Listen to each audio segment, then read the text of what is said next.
This is something I thought you and I would never see. A video game console is an appreciating asset. Xbox had another console price hike along with raising the price of Gamepass. And you two aren't making things any better. And we'll get into that later. In a previous video I made, I touched on the state of the video game market feeling much less pro-consumer in recent memory. The core service felt better back then because it was more straightforward and less intrusive as a consumer. The situation with the Xbox has led to a lot of discussion from some notable creators, and it inspired me to talk about consumerism in gaming because this is something my wife and I are very passionate about in every facet of our lives. Welcome back to Two Average Brothers. I'm Gift22, and holy shit, things are expensive. Xbox could be the straw that broke the camel's back when it comes to major companies focusing strictly on greed, with the latest increases hitting the internet like wildfire. Their colleagues have had some awful business practices going on in recent memory, with Sony having more price increases to their hardware, along with raising the prices to PlayStation Plus. Somehow, Nintendo thinks the Switch 2 is worth $500. Okay, it's $500, isn't very— Shut up and take my money! With their hardware usually being a generation or two behind when it comes to the console's power. They've increased the prices of their software to $80. One of the first reasons that will be given for price increases is inflation, and the counter will be that there hasn't been a raise in wages. But something else that needs to be added to the conversation is that you're not getting as much value out of your games and your hardware. Look at how aggressively monetized everything is now with season passes and skins in games. Remasters are being cashed in on more than ever, and hard drive space on consoles has become a scam. One of the first practices I remember that upset me as a consumer was in 2011 when I bought Uncharted 3, and to play its multiplayer, you needed an online pass.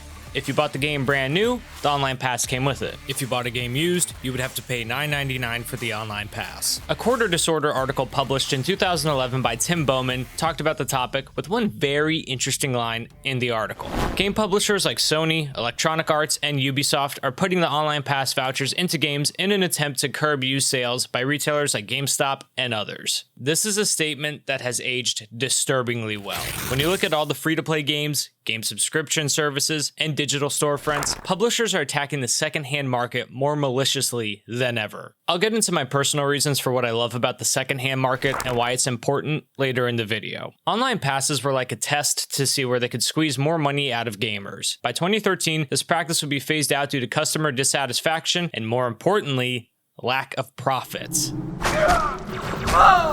No, not those profits. EA would release a statement about their decision to get rid of online passes. This is an excerpt from an article by My Nintendo News. There's no change in our decision to discontinue Online Pass. It is dead. As we said a few weeks ago, none of our new EA titles will include Online Pass, and we are removing it from existing games as well. Nothing else on today's news. But we did want to be clear that our Online Pass decision was based on player feedback, and there's no change. EA with the CYA. This is one of the first times I remember unfair consumer practices, and it shows if you voice your opinion and vote with your dollars, you can bring forth change. Looking back at online passes for games, it was the seed planted to test out more aggressive monetization strategies. To a degree, you could mention DLC, but the distinction there is that they aren't required for the game. It is entirely supplemental to an already existing game. Most of the times they were using the 7th generation would be for map pack bundles, additional story, zombies, etc. You could still fully experience the game without it. I viewed it as more of a good faith practice that was more mutually beneficial for everyone. If you like the product and the developer, you could pay for an additional experience. Companies would get more creative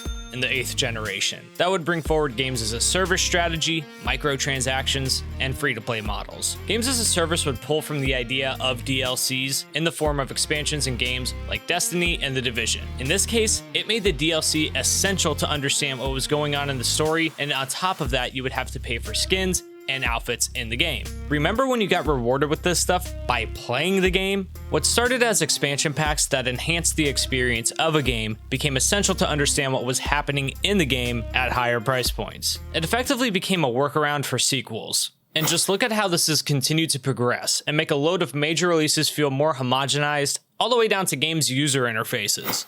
The reason consoles shouldn't be valued at $500 and more, games shouldn't be valued at $70+ anymore isn't just wages and inflation. It's how devalued and watered down the experiences have become because games offer a lot less. It might be another remaster, or it could be unplayable or incomplete at launch, or just a combination of all of it. I can't stand the phrase it's good now. Sure, good on them for finishing the game, but you missed the deadline and falsely advertised your product. If people continue to buy games when this happens, like in the case of Cyberpunk, No Man's Sky, and Battlefield 2042, it'll keep happening because that'll tell them they can get away with it. The standard is the game should be playable when it's released. Are you allowed to miss deadlines at work? With how major players in the gaming industry are treating their fans, I'm choosing to vote with my dollars.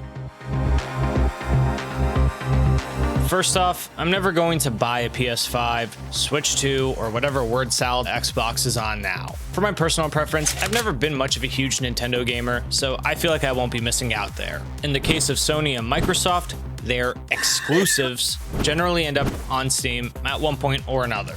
So there doesn't seem to be much of a point in buying a console if the games are on other platforms and you don't have to pay for an online service. Yes, PC gaming can have a higher barrier to entry, which is traditionally why people bought consoles. But when some versions of the hardware cost around $800, for me, it just made more sense to save up and buy a PC, and that way you're not locked into a console's ecosystem. Although Steam is a digital storefront where you don't technically own the game, it is a very consumer-friendly storefront and they have earned the trust of their customer base. You can easily find so many stories of people having positive experiences with Steam. I've returned games on Steam before, and it's a very quick and easy process. Like your mother, there are always sales going on with games on huge discounts, and it makes for easy access if you want to buy some older games. Like recently, I got the Mass Effect Legendary Edition for $479. No one has a better digital storefront than they do. Look at Battlefield 6. People who bought it through EA's storefront were locked out of modes due to an entitlement bug, so they returned it and bought it on Steam. The game worked flawlessly through Steam. Nowadays, PC just seems to be the best all-around option in gaming. The other thing I've been huge on is building up a retro collection. There are a few reasons for this: nostalgia, history, online communities, and ownership. I love being able to show my nephew the consoles I had growing up and have him learn some of the history behind the hobby, as well as experience it. There was so much care and attention put into dashboards and game menus back then. The medium was different than it is today, so developers had to put so much care into making the experience as immersive as possible. They had to come up with creative ways to stand out from the competition, and they had actual exclusive games. The 6th and 7th generation of games have massive libraries, and I have a huge backlog of games I'm excited to play. I still need to get to you, Gears of War.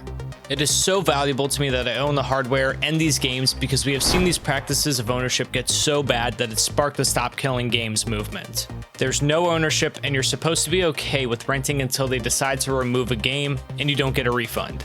Additionally, the Register of Copyrights for the Library of Congress sided with the Entertainment Software Association to pretty much strike down game emulation as a form of preservation because it could harm the market for re-releases. Remasters and remakes definitely have their place, but when you're remastering games like The Last of Us Part 1, which you sold for a total of 3 times, made a TV show, and put out comics, The Last of Us Part 2, and Days Gone, it comes across as lazy because there are no creative liberties being taken. One thing I value so much about my physical collection is that when I put a game in the console, it works. The game is on the disc and I own it. I don't have to keep buying the same game for God knows how many times because of another port or remaster. One thing I bought countless times was the map Der Riese, which originally came out on Call of Duty World at War as expansion DLC. It's my favorite map in all of Zombies, and my brothers and I still love playing it to this day. Every iteration of Call of Duty, I've bought in that map again and again. When I go through some of my 6th gen console games, there are a lot of playable demos on the disc with the game you have adding more value to the game. It gives you more free content to play. Like I was saying earlier, owning older games allows you to play games as they were intended. Sure, the Nathan Drake collection and the Master Chief collection are so awesome in their own right that give you so many incredible games on one application. But some of the drawbacks become noticeable if you played the game when it was released. For example, it could be something like the menu screens or the loading screens in between missions. The Master Chief collection ditched all of the game's menus in favor of its own. The Nathan Drake collection only brought over campaigns, so you can't play multiplayer anymore for Uncharted 2 or Uncharted 3. I still love these collections very much because it gives me easy access to some of my favorite games ever made on one application, and it's incredible. It also introduces a new generation of gamers to those games, but something about it just feels a little incomplete because it's not what we originally had. In the case of Halo 2, something about playing it with the Insignia mod just makes it feel so right. The experience from start to finish is so immersive with main menus, the music in the background, and the sound effects as you navigate to the game mode of your choice. Maybe because it feels like a true holistic experience, or it hits that itch of playing Halo 2 online on the original infrastructure since I was never able to as a kid. Or maybe because that's how it was intended to be experienced. Every time I get a quote-unquote new game, I always make my wife drive home because I love looking at how it was packaged and looking through the game's manual. And yes, it makes me feel like a kid when I'd go to GameStop and bring home a new game. I really love finding retro game stores. There was one about an hour away from me that I just love visiting. It's my favorite one. I remember the first time I walked in the store and I had a stupid smile that just wouldn't leave my face. It reminded me of going to GameStop in the early 2000s. It just felt like a gamer's haven, seeing all the games and accessories everywhere, and the store had its own clear personality. One fun story is one time when I went there. I was looking for an Xbox 360. I've been to the store a few times before, and I chatted with the owner about games, and by this point, he remembered me. He said they sold quite a few 360s, and he wasn't sure if they had any more in stock, so he called their other location. I just left him with my number to call me when they had another one in stock, because I already drove an hour to get there, and their other location was an additional hour out of the way. Then, he asked me if I liked Halo, to which I told him, I love Halo. Then after some looking around, he pulled this out. I was on cloud 9. It just made me think about what made the 6th and 7th generation so special was the community. Since then, I've had some buddies over after I got the 360 and we started playing some games on the couch together. Then, my wife and I got into playing Lego Star Wars together. It's so special to be in the same room as someone and get to experience something that you value together. I adore the abundance of games with local split-screen multiplayer. It's nice to have that sense of community with the sellers and your friends. There are online communities that are alive and well for just about anything you're looking to play. In the last video I made, I talked about the boom of online services in the 6th generation and how Insignia sparked my curiosity with Xbox Live being restored and playable. The secondhand market is so valuable and I feel like it isn't talked about enough. In the case of newer releases where you don't own the game you buy, it's still important because you can get games used. Physical media offers competition so you aren't forced to pay for a full-priced game. It will get worse if things go fully digital because prices won't drop. There's some cases where we're already seeing this. Look at some older Call of Duty titles from the 2010s. If you don't get them on sale, they're still full price. Look at Nintendo. Basically every game from the first iteration of the Switch is still full price. With retro stores, you can support a local business and build relationships with people in the community. And I understand there are some outrageous price points out there for older games and retro collecting. But for the most part, you can get a lot of bang for your buck and get some quality older titles for around 15 bucks. And also, you know, the E word. It's not just voting with my dollars, it's making the hobby more fun for me again. Modern gaming can be extremely frustrating. I'm not gonna boycott new games, I just want to be diligent in how I consume them. For example, I love a lot of the practices behind Battlefield 6. On launch day, it was playable and it had multiplayer and a campaign, and depending on some of the platforms you bought it on, the game was on the disc. But like I was saying, older games always had those features. Plus, you didn't have to wait months for a fair amount of maps to play. There would be plenty at launch with DLC in the future. In addition to that, there would be playable demos on the disc. For a modern example, there are developers who are able to keep games under $70. Keeping games at $60 can be done. I really want Battlefield 6, but I'm not going to pay $70. I'm just going to wait for it to go on sale. Plus, I think they'll manage getting a few less dollars from me. But how about that? Put out an immersive game that functions and people will give you money. We are seeing a modern day online pass situation unfold with Gamepass. Xbox should see that with how many people are canceling their Game Pass subscriptions. People are showing them with their wallets. If consoles are appreciating assets now, then what is the starting point going to be for the next generation? Is there going to be another price increase on games? And enjoy paying without actually owning. It seems like as good of a time as any to get into my backlog.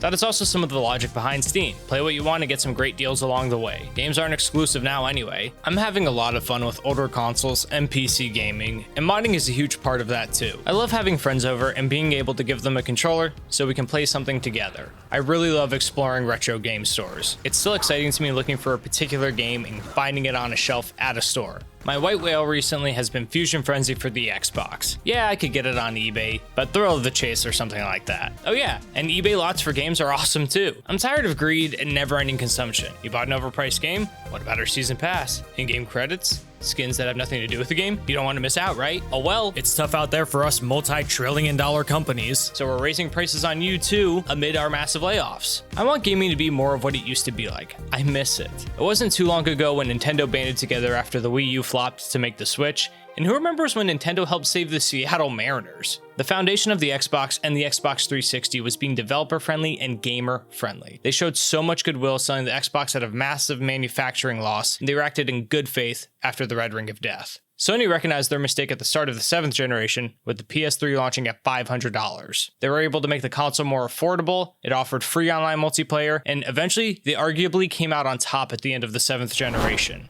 All of them have provided us with some amazing memories, but behavior's a language, and lately, they've just been showing me that we're just numbers on a spreadsheet to them.